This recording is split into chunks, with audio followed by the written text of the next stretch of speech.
Geico asks, how would you love a chance to save some money on insurance? Of course you would. And when it comes to great rates on insurance, Geico can help.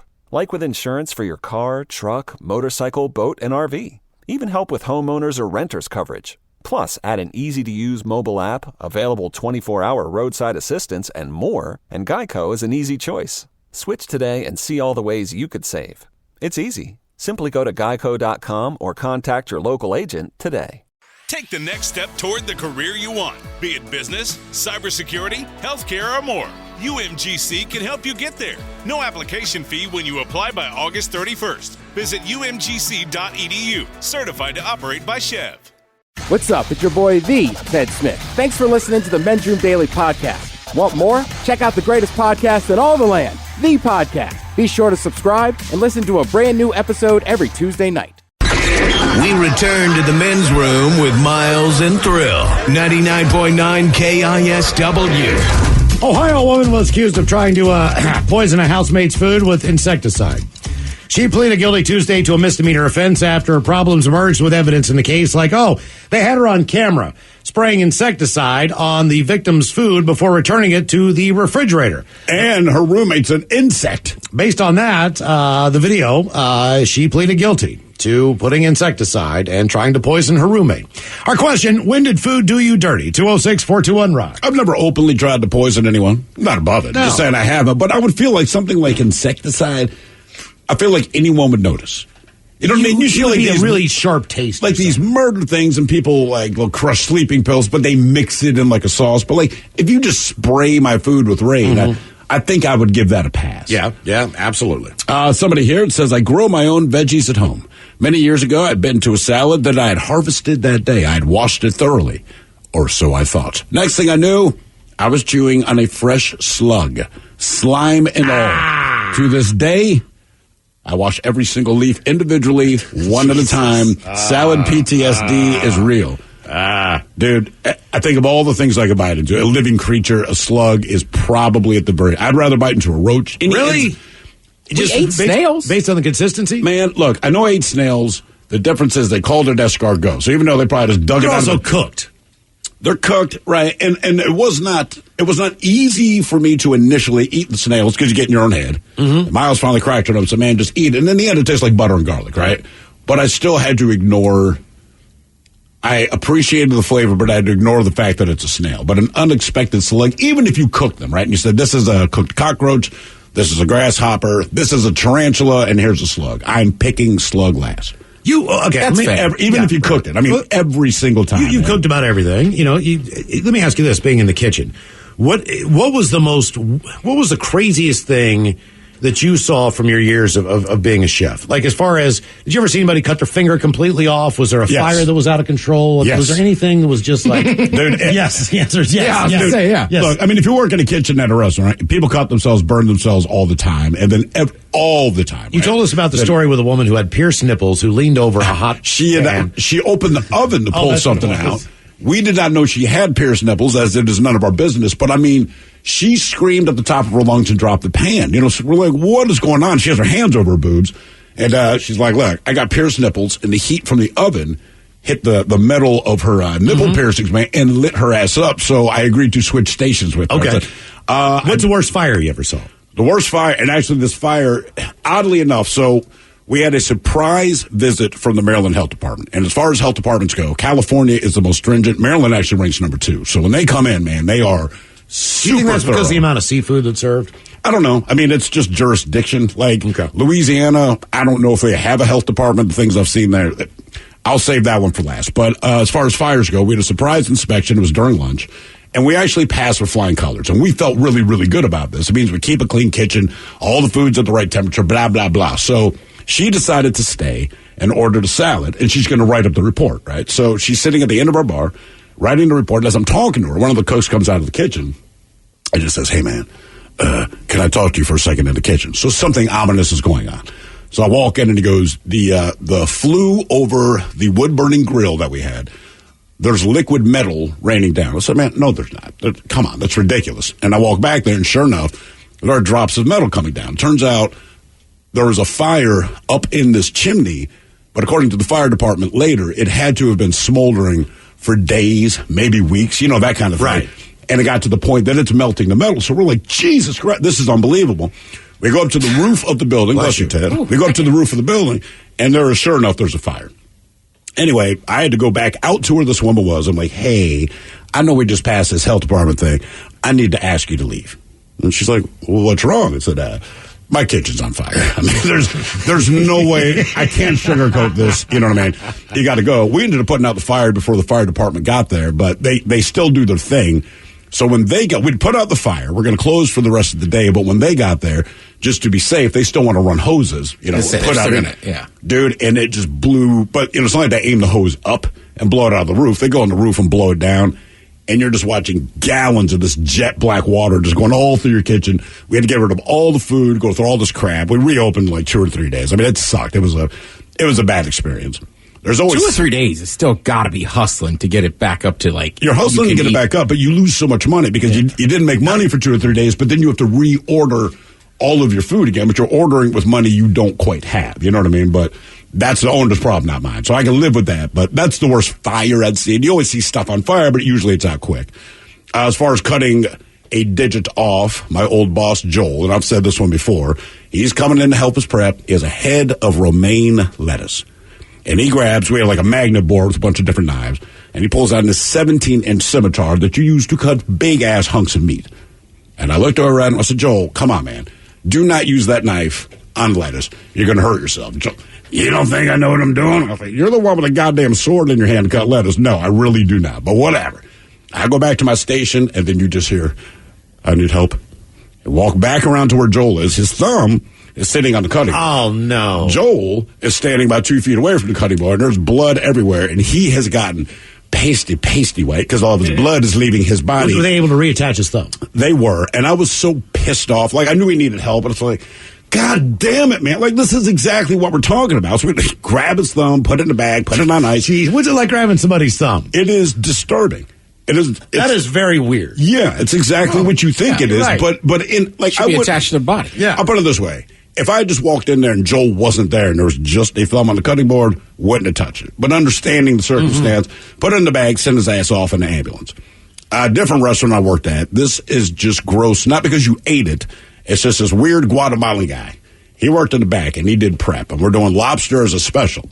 And one of the things you do, you cut these things in the chest, and you rip the heart out, okay? So he had a cutting board where there's a pile of actual lobster. So wait a minute, if you have a live lobster, you can't just steam the thing? We could, but for the way we're preparing, we're not doing it. We're not serving you live lobster. You weren't coming in that night. Right. This was a special that we had to prep up and all this stuff. So he's cutting the hearts out of these things, and in the corner of his cutting board, there's like 60 hearts, just a heart for each lobster that he's prepping. And he's like, Steve, come here, watch this. So I walk back there, and it's already weird, but I understand. So there's all these hearts on the cutting board, and he's drinking Coke. And he puts his thumb over the top of the straw and drops a little bit of Coke on the hearts. And that little bit of caffeine, these things start beating again.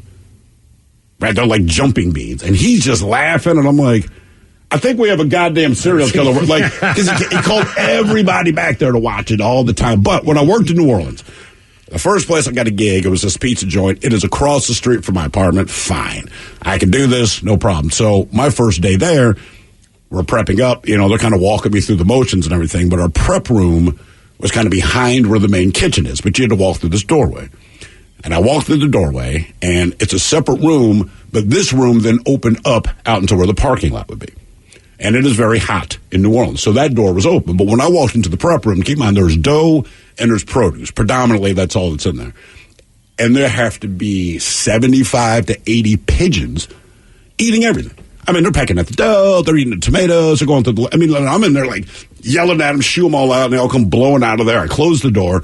I walk back and tell the guys training me. I go, hey, man, I just walked in the prep room. It's like we were being overrun by pigeons. He's like, well...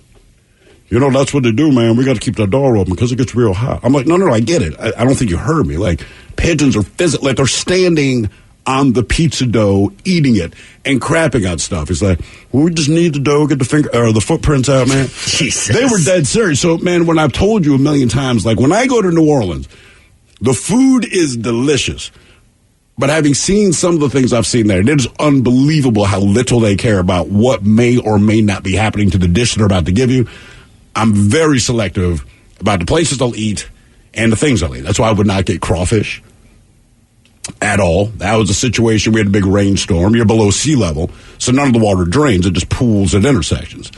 And I remember walking out of my apartment, and there is a massive pool of water. We had big rainstorms, but there's a dead black cat, and it's laying on its side, obviously, but it was floating, and it's slowly spinning in a circle, right, just with the current in the water. And there's all these crayfish eating it. And I just thought to myself, this is New Orleans. I know how they roll. It would not be above them. I'm not kidding. To go out there with a net, scoop up half these crayfish, throw them in a pot of boiling water, and serve them to your ass. Yeah, well, they eat crap from that day. But that's what they eat. They eat crab. I know they eat crab. I know crabs. You just eat have crab. to see it. I know, right? And that's the difference, man. And the other thing, there was a dead cat to crayfish, and there was a used condom. And I'm just looking at this like, it's just part of the special flavor. I will never eat crayfish in New Orleans. I just won't, because, like I said, the things I experienced there, no other city that I cooked in were they as lax. If you drop something on the floor, it wasn't even like brush it off. They're like, throw it away, right? Believe it or not, most restaurants you go to, man, they are looking out for you. But New Orleans, they don't care. When did food do you dirty? 206-421-ROCK. Hello, Jordan. Welcome to the men's room. Hola! All right, so my story comes when I was about 10. And we went to a movie theater. We went to a triple feature. And every single time that the movie would start again, I'd get another bucket of popcorn and another hot dog and another drink. And so that time, like 3 or 4, as I was,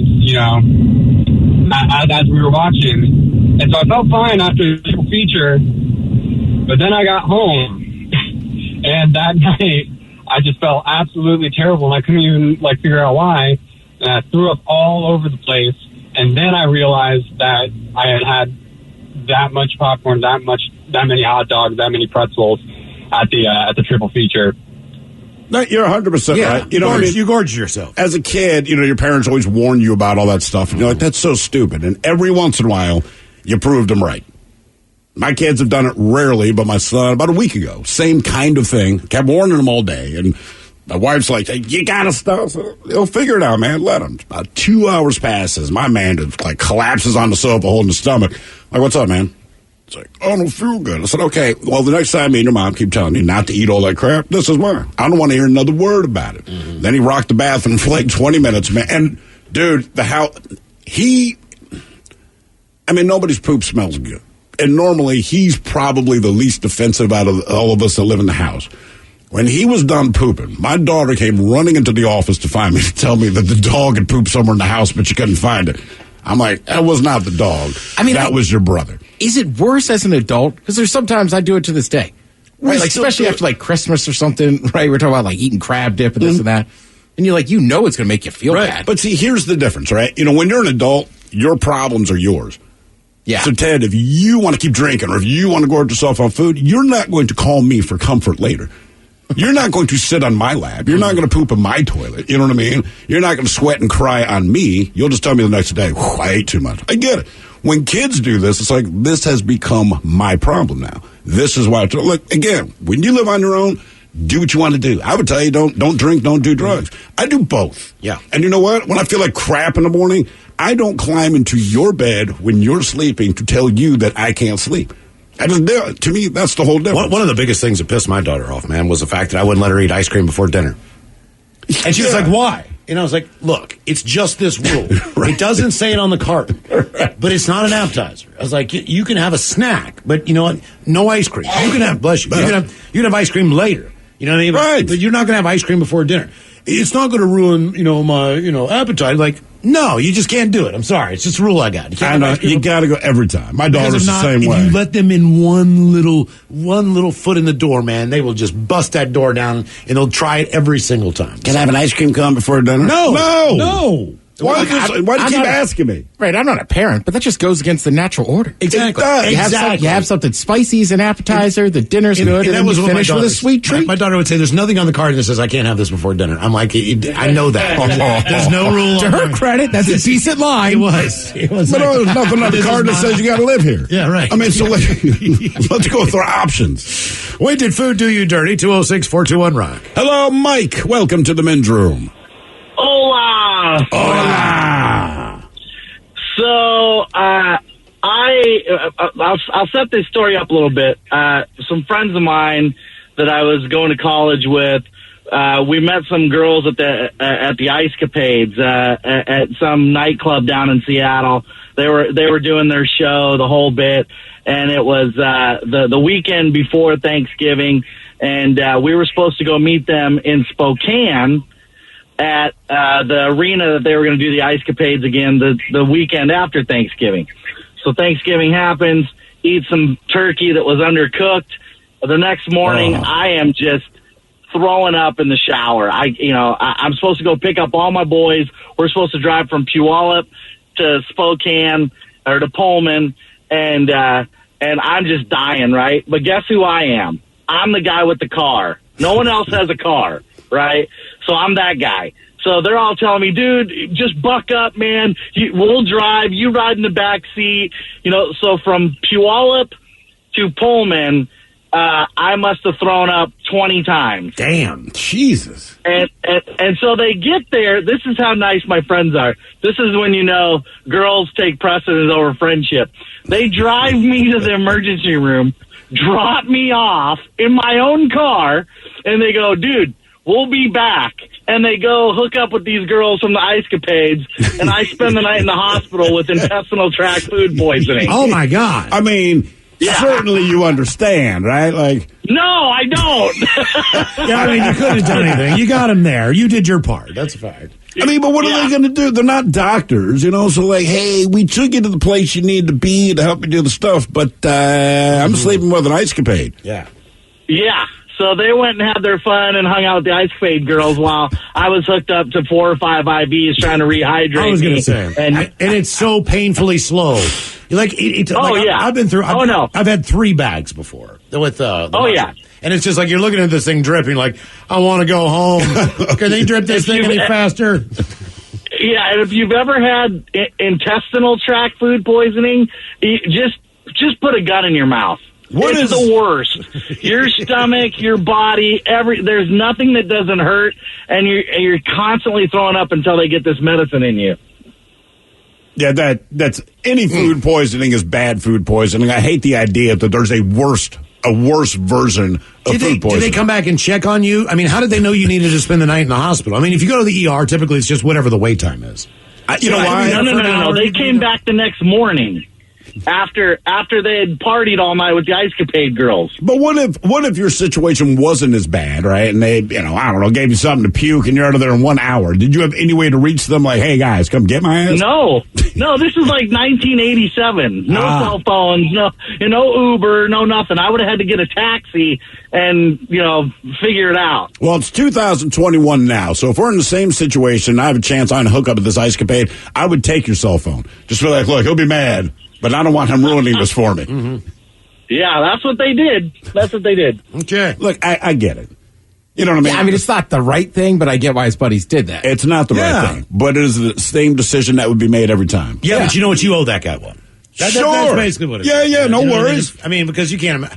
It's one thing to meet up with a group of girls, but if they're in the Ice Capades... Right, it's a bucket list item you didn't even know was on your bucket list. This is going to be, I don't know if you've ever seen the Ice Capades before, but... I mean, I know they're limber. They're not parading around a bunch of ugly guys like us. It's not like that at all, man. It's like a beauty pageant on ice. Yeah, I'd be there, man. Mm-hmm. By the way, someone texted in that says, Steve, you said you would not poison somebody on purpose, which is true. That's big of me. But didn't you take some lettuce or kale, put it in your sweaty crotch? I think I'd rather be poisoned. First of all, it was spinach. And yes, I did. And that person deserved it. It was not poisoned. And it was wilted spinach in the risotto. I wilted the spinach with my genitals, slammed it in her risotto, stirred it up, and watched her eat it. And here's the difference. it put me in a better mood because she had kind of ruined my mood, and I was very angry. When you get angry at work, you get distracted. Well, then I was very celebratory, and I could not wait to cook more meals. I will say, I think on some level, we've all poisoned somebody. Intentionally? Yeah, get another shot in you. It'd be good for you. Well, yeah, for sure. I've seen people in this room poison other people. Smoke this. Take a shot of this. You'll be fine. We know it's 9 a.m. It's good for you. Don't look at me. When did food do you dirty? 206-421-ROCK. 99.9 KISW. You're in the men's room. Coming up, the return of Who Sucks Less right after emails on our question, when did food do you dirty? 206-421-ROCK. Geico asks, how would you love a chance to save some money on insurance? Of course you would. And when it comes to great rates on insurance, Geico can help. Like with insurance for your car, truck, motorcycle, boat, and RV. Even help with homeowners or renters coverage. Plus, add an easy-to-use mobile app, available 24-hour roadside assistance, and more, and Geico is an easy choice. Switch today and see all the ways you could save. It's easy. Simply go to geico.com or contact your local agent today. Take the next step toward the career you want, be it business, cybersecurity, healthcare, or more. UMGC can help you get there. No application fee when you apply by August 31st. Visit umgc.edu, certified to operate by Chev. Hello, Jose. Welcome to the men's room. Hola, muchachos. Hola. Well, my story starts off, I was in the 6th grade, and we've been having a competition all week long of who can drink the most milk cartons, you know, those little milk cartons you would get for lunch. Yeah. And at the time, we were eating lunch in the classrooms, and it was my turn to drank 21 of them little guys. In one sitting? Yes, at lunch. And I discovered I was lactose intolerant because of that. I was sitting in there in the classroom, and when we started our normal class, and oh boy, I felt the bubble guppies coming up. I felt my stomach rumbling and tumbling, and raised my hand and asked the teacher if I could, I was going to ask her if I could go to the restroom, and she would keep telling me, wait till I'm done talking, wait till I'm done talking. Finally, I couldn't wait no more. I jumped out of my seat, ran out of the classroom, because we lived literally across the schoolyard, which was like a football and a half away from the house. Right. So I start running, and she chases after me, yelling at me, and she doesn't come after me. She just turns around. Halfway through the schoolyard, I stopped running because now there's no more running, because now I'm clenching my cheeks as tight as I can, because it's going to happen. It's going to happen. And I start walking, doing the little shuffle walk, trying to get to my house, which is not even 100 yards away. But halfway there, it just opened up. And once it opened up, I said, forget about it. I started running, and as every step I took, it was, stuff coming out. I was crying. I can remember getting home, and my mom was out in the backyard. She sees me crying. She's like, what's going on? She runs up to me. As soon as she ran up to me, she knew what was going on. Yeah, I bet she did. Mm-hmm. Oh, yeah, she could smell it. You were lucky that you lived across the street from your house, because I know you didn't have a change of clothes on you. You know what I mean? Oh, no. Now, is that lactose intolerance, or is it just the fact that you took down 21 small cartons of whole milk? I think it's lactose intolerant, because to this day, I won't drink milk anymore, because when I do drink milk, it affects me. Okay. Yeah, that's probably it. So, but when I got home, the funny thing is, when I got home, I told my mom I just want to go inside and change. And my mom's like, oh, no. She grabbed the water hose. She says, put this down your pants and clean yourself up. I don't want this in my house. Did you end up going back to school? No, I did not go back to school. And as I'm rinsing myself off, I hear the phone ringing, and it was the school calling my mom saying, your son left school. And, it was not good. It was a bad, bad time. And I was forced to change outside. I was not allowed to go inside till I was thoroughly rinsed. And just getting undressed in front of my mom was the worst part of it, I think. Well, yeah. See, now that's the problem. It was horrible. At least when I was in school, maybe it's changed, I don't know. But the only milk, they had chocolate milk, obviously. They had skim milk, but otherwise it was whole milk. Right? So, like, right now in my fridge is 2%. That'll do a bit of a number on me, but every once in a while, like you're at a hotel or something, and I don't think about it, they get their crappy little continental breakfast. I don't realize that it is whole milk in my little bowl of cornflakes, and I mean, it tastes delicious, man. It is so creamy and good, but within 10 minutes, I'm like, I need a toilet. Like, I need a toilet. That's the only time I eat cereal. It's the continental breakfast at a hotel. Really? Always grab cereal there. It depends what's left, man, because I eat plenty of cereal at, Cinnamon Toast Crunch at home. But again, 2% milk, I can deal with it. But at the continental breakfast, man, I don't know. Like, if they got the waffles, I'm going there, especially if you can make your own. Definitely. Yeah, I love the little waffle machine. And if you're lucky enough that there is someone at the egg station, I'm like, I'm in. That's right. Hit that orange juice machine and just do the damage, just like one cup after another. Well, I do drink a lot of the orange juice. Yeah, it comes It's out. like, if there's an egg station, sure. But I feel like the continental breakfast is usually like biscuits and gravy. There's some kind of Muffin. scrambled eggs. Right. There's muffin. There's the cereal, the juice. If they have bagels and lox, I'm in.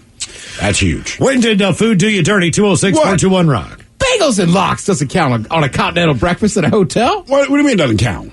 When I was in Kansas City, right, for that Chiefs-Ravens game, I was delighted because I went down. They were like, let's meet for the continental breakfast. And I'm already pre-disappointed because it's, fruit and yogurt and then crap you can add to your yogurt so it doesn't taste like ass. And they had bagels. They had lox, cream cheese. I was in hog heaven, man. Yeah, I guess. I don't know. Yeah. That makes sense. I feel Never like been. It wasn't that fancy, I don't think. Dude, this was not fancy. This place was not fancy. But I like that he rolled the dice and got the lox. Oh, yeah, absolutely. Oh, salmon in Kansas City. Oh, it's world famous. It had to be fresh. When it's like their sushi. When did food do you dirty? 206-421-ROCK. I stayed at a very nice hotel for a wedding last September. All right. Right? We had talked about it. You haven't stayed there yet. You want to stay there. Okay, yeah. Their bagels and lox. Now, granted, you got to pay for it. I mean, it was half a salmon. Yeah. See, I'm like in. to a point where I was like, this is almost too much lox. Shut up. Hello, Alex. Welcome to the men's room. Hey, how's it going? Hola. So, my story, construction worker, got truck, roach coach, whatever you want to call it. Well, one day, summer, decided to go for a chicken burrito, whatever, hidden chicken, anything. And, well, I am thoroughly under the impression that was not chicken that day. What do you think it was? Dude, could have been cat, rat, could have been raccoon, anything they found on the street. Did you get sick? Oh, man, I spent every 15 minutes running to the portage john. Yeah, that's not good. That's not good. Then other guys start getting upset, like, hey, man, we got to use that, too. And we don't know what's wrong with it, but it's like a gas chamber. But you have to admit, food trucks have taken, they've done a 180. As far as, yes. I mean, it used to be just hot dogs or whatever they had, bag of chips or something, a sandwich or two. But now, I don't think twice about eating in a food truck. Well, no, because But growing up, I did. You know what I mean? Yeah, because it wasn't a thing. But food trucks, to me, have always been a little different than the roach coach.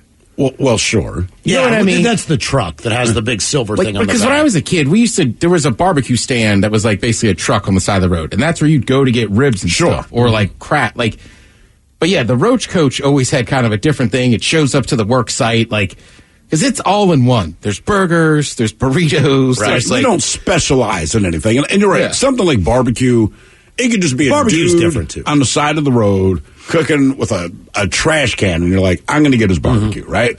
But anything else, you were definitely rolling the dice. But now all these food trucks are so specialized that and look, something has happened in the last 10 years where street meat is a sales pitch. When I was growing up, if somebody said, you want street meat, be like, I don't know what it is, but absolutely not. That sounds awful. Well, even like in New York, they were famous, but they were hot dog stands. Right. You know what I mean? So I don't know why the words make such a difference. But food trucks, hot dog stand, fine. But a roach coach, you're like, all right, we'll roll the dice. If you call it a roach coach, you already know what you're getting into. I miss the hot dog stands that used to be downtown in Seattle. There would always be one, someplace. You could find 2 or 3 of them. Get a Seattle dog with cream cheese on it and all that stuff. By the way, if you ever see a barbecue place in a gas station parking lot, it's kind of like a temporary but permanent place. You know what I mean? Get their barbecue. I don't know what it is. I don't know what it is about the combination between a gas station parking lot and barbecue, man. But I mean, I've never had bad food ever in one of those places. And I forget about the Seattle dog. I did it on a trip. This trip I was just on. I was like, we got cream cheese? No, Teddy, no. Don't do it? Why would you put cream cheese on a hot dog? I was like, let They ended up liking it, but I was like, let me Did they toast the bun. toast? Yeah, I was going to say. Toast the bun. Okay, put there some you on go. there. Yeah, 'cause we were the same way, but it is delicious. I did not know, man. When we first moved here, it was like late. We were in Pioneer Square. I think is it E&J's or whatever the hell it's called, but J&M's. We walk out. We are smashed, but there's a hot dog stand, and so the guy's loading it up with stuff, and he's just like, "Hey, man, do you want cheese on it?" I'm like, "Yeah, why the hell not?" And I remember him putting the cream cheese on, and my words to him are you effing with me? He looks at me and says, "What the hell are you doing cream cheese? How long have you been in Seattle?" At that point, I'm like, 3 weeks. So I get to Seattle dog. I was like, yeah, all right, man. I took a bite. I'm like, oh, my God, this is delicious. I think that's the only style of hot dog where the bun has to be toasted. There's no other, that's the only I like a steam bun. I do. I don't Not like with the cream cheese. You can't spread the cream cheese on, right. on a soft bun. You know what I mean? Yeah, and all those stands will be back. You just needed people in bars that are open. Drinking. Yeah, the current clientele. When did food do you dirty? 206-421-ROCK. Hello, Joe. Welcome to the men's room. How's it going, guys? Hola. So, real quick, Ted, I don't know if you're a Formula One fan. I am. Have you seen the series on Netflix, F1? That's what got me into it. F1, Drive to Survive. Excellent. So, I've got two stories. All right. One was a number of years ago. I was camping, and I cooked a can of chicken noodle soup on the fire and ate it, and it must have gotten bacteria in it when they canned it because I had explosive diarrhea for 2 days. Oh, Wild camping. While camping. Never good. Not a good time. And the second one is I bought a bunch of great organic groceries and made an awesome stir fry, started eating it, and little white worms started crawling out of the broccoli.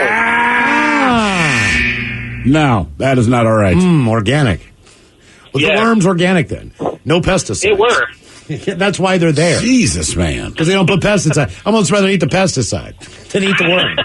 Yeah, I mean, that's the only part you... And I mean, look, a lot of with the recalls and stuff like that, a lot of it's organic stuff, but that's just... And I get it. You don't want to eat pesticide, don't eat pesticide. I don't want to eat pesticide, but the flip side of that is now it's pest-friendly, and you're just not sure. You shouldn't be shocked if you have bugs in your lettuce. But here's the difference.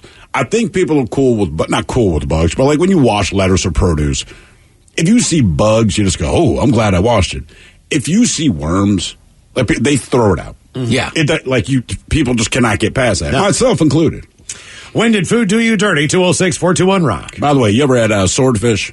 I've never actually eaten swordfish, but back to the restaurant with the jumping lobster hearts, we had a special on swordfish. And I remember the chef comes in, and he's kind of frantic, and he goes, look, man, when you're prepping this stuff, be real careful. If you see any little blue dots, it looks like blue holes. He's like, you got to take like a pair of tweezers and pull the worms out that are in there. And I'm like, well, it can't be that bad. It was awful. And at this time, this is late 90s maybe, something was going on with swordfish specifically where they're getting these parasitic infections. And when you think of a parasite, typically you're thinking something microbial that you can't see. Oh, you could see these, all right? So you get these steaks, and each steak had like 2 or 3 of these little blue holes. And you put tweezers in, and they look like grubs, but they're blue. Dude, it was so great. And I'm like, I cannot believe we're serving this to people. But... So part of the thing was if you ordered the swordfish, not that you had to like sign a waiver, but you had to be made aware, not necessarily that the swordfish we're about to give you may or may not have had worms. They did. But just that swordfish right now in the industry, we're going through this thing. And people didn't care.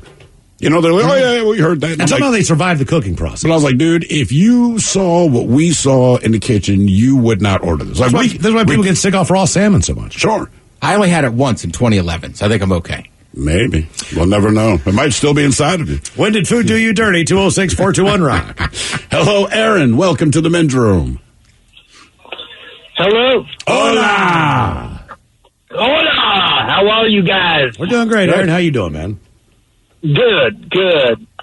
Wow, first time caller, long time listener. Good to be on. Welcome to the show. My story is I'm a construction worker. And they sometimes give out these big old breakfasts. And they had these breakfast burritos. And I was in Seattle. I live in Tacoma. That's important. I had a breakfast burrito. Right about lunchtime, I started feeling really bad. Really bad. So I told my foreman, and said, hey, I don't think I can make this. I got to go. So I go down to Pine Street to catch the bus.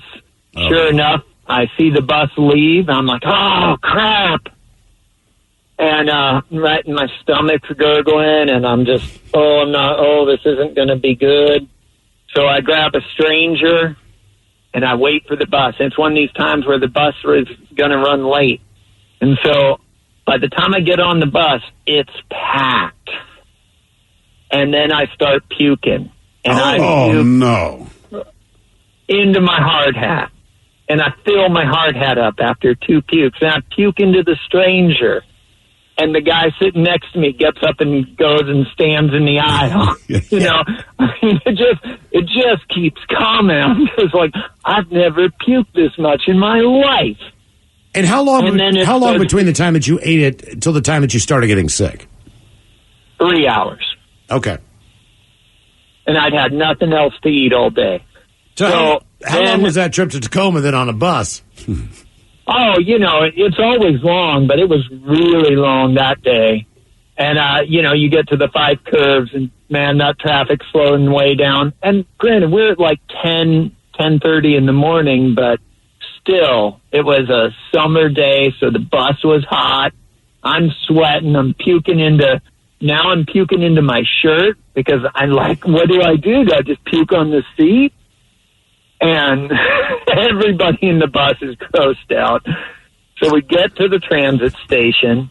I get out in shame, and I walk to my car. But this is where it gets really bad, because I built this homemade rat rod thing that has about an inch of travel, and it's stiff as all get out, and it attracts every eyeball you can imagine. And at this point, I'm trying not to crap myself, and I realize I've driven that car, and now I got to drive, and I'm kind of holding myself up off the seat, trying not to be obvious, but, it was horrible. Was that your last breakfast burrito? It was. I won't eat construction food anymore. Did you make it home before you crapped yourself? Yeah, barely. Not a lot of it was a serious, open the door, run to the bathroom, not even time to shut the front door. Just like, oh, my God. I think sometimes, too, with construction workers, is it just law of averages? Right, because they're always grabbing stuff pre-made at gas stations or these roach coaches. Mm-hmm. So it's like maybe they just have more of they eat more of that stuff because of their job. You roll the dice on what's available. It's not like they have time off to go to the Met Grill. Right. You know what I mean? So, so we walk into 7-Eleven, and they're loading up on stuff, and I get it. And the difference is, you're eating this every day. Sooner or later, 7-Eleven strikes. I completely get it. And if you're not going there, then you're eating McDonald's every morning. And then if it's not that, whatever random food truck. I will tell you this, though, and this was back when things were normal. You go someplace, there's like 8 or 9 food trucks. And if it's near a construction site, they do great business. But I would look to see where the construction workers go. So if 1 or 2 of those food trucks was not getting a whole lot of traction, I'm like, I'm not eating there. Not only that, but those guys, man, they're working their asses off. So they eat a lot of lunch. Like when you go and you're ordering and there's construction workers around, they're not eating a 6-inch Subway sub. No. They're getting double meat on a 12-incher. Right. You know what I mean? 2 bags of chips, huge Coke. So when they get sick. When did food do to you dirty? 206-421-ROCK. They're going to actually burn off the calories. Yeah, exactly. That's the difference. Exactly. Ted, I don't want to gross you out, but someone here says, I decided to Google swordfish parasites, and I'm very glad I don't eat fish now. It is not an image you want to see, man. Seriously, it is. Again, I had it in 2011, feeling confident. It was the late 90s, right? It was the late 90s that I was dealing with the weird blue thing. But again, it's just the fact that on your cutting board, as you're pulling these things out, you're going through steak after steak after steak. Then you look at your cutting board, and it is a moving mass of these blue maggot-looking things. It's more like steak. So it's always kind of dry. It's not necessarily like if you said, it wouldn't be like, oh, I got to have the swordfish. It's on the menu. It's just it's an option.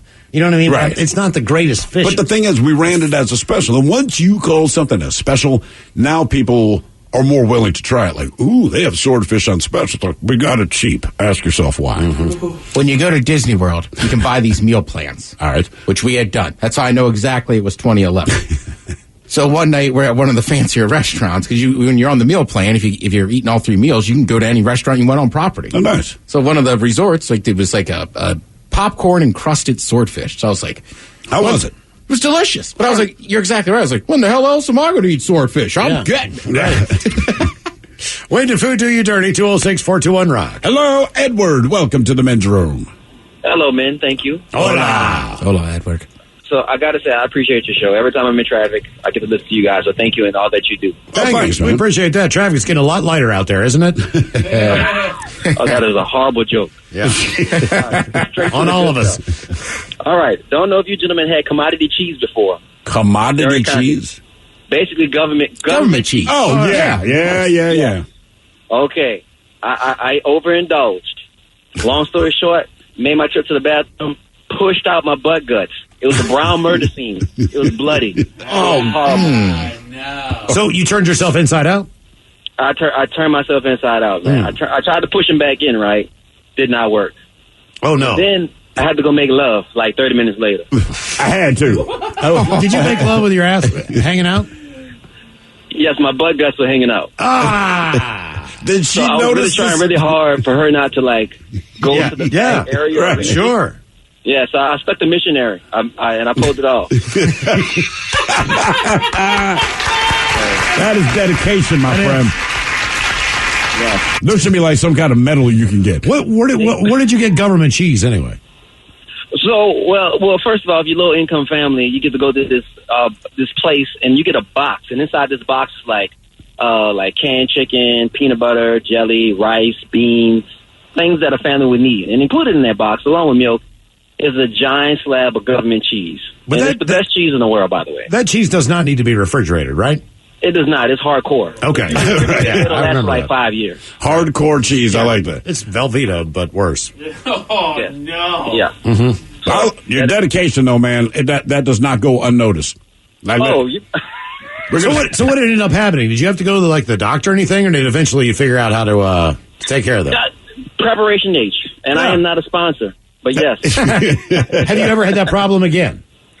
Yes, I have, and the total opposite because I'm lactose intolerant as well, so it can go either way. But the government cheese, I had too much. Okay. Because the next time you do it, the only advice I can give you is if you just have some Epsom salts on hand, to draw a bath and just sit in that damn thing because it'll really take the swelling down. The only people I know with Epsom salts on hand are elderly. Well, and then people that went through crap like you. Right, exactly. You buy it when you need it, but it will not cross your mind until you're like, I need Epsom salts. I don't have any currently, but I used to always have it. Oh, yeah? And where you for buy like it, sore muscles or something, you take an Epsom salt bath. And everything around it is for people 80 plus, too. Oh, yeah. Every single item around it's that. It's near the Depends. Exactly. When I had to wear those things, the compression full length. Socks. Yeah, they sell those. They sell Epsom salt in that store. And make sure that if you try anything on, you got to buy it. It's like that. You know what I mean? Like just the look of that woman's face. Like, can I help you? I was like, yeah, I need to get some of them. We only have the nude ones. Like, yeah, like grandma, wear jeans for the next month. Oh God. Who Sucks Less coming up, and we got your emails on our question: when did food do you dirty? You are listening to the Men's Room. Geico asks, how would you love a chance to save some money on insurance? Of course you would. And when it comes to great rates on insurance, Geico can help.